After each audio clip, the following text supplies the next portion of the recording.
జగిత్యాల జిల్లా మల్లాపూర్ మండలంలోని షుగర్ ఫ్యాక్టరీని పునరుద్ధరించాలని కాంగ్రెస్ ఇన్ఛార్జ్ జువ్వాడి నరసింగరావు ఆధ్వర్యంలో పాదయాత్ర చేపట్టారు. చిట్టాపూర్ గ్రామం నుంచి షుగర్ ఫ్యాక్టరీ వరకు పాదయాత్ర నిర్వహించారు. అనంతరం ఫ్యాక్టరీ ఎదుట CM KCR, MP Arvind, MLA Vidyasagar దిష్టిబొమ్మలను దగ్ధం చేశారు.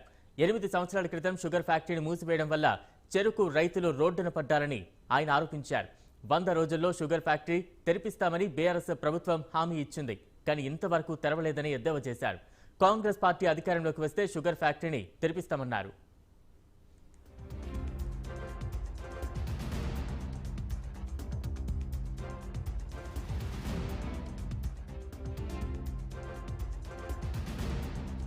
టీఆర్ఎస్ పార్టీ అధికారంలోకి వచ్చిన తర్వాత నడిచే ఫ్యాక్టరీని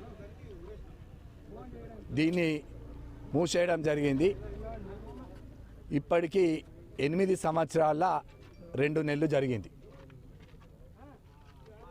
పోయినసారి ఎలక్షన్లో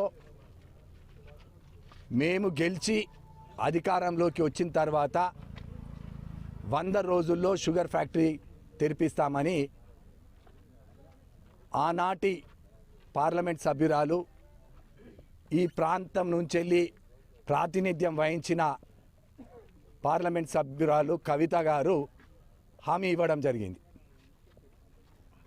అంతకంటే ఒక అడుగు ముందుకేసి ఈ ప్రాంత ఎమ్మెల్యే ఒకవేళ 100 రోజుల లోపట మేము ఈ షుగర్ ఫ్యాక్టరీని తెరిపియపోతే ఈ షుగర్ ఫ్యాక్టరీ దగ్గర నేను ఊరేసుకుంటా అని చెప్పడం జరిగింది.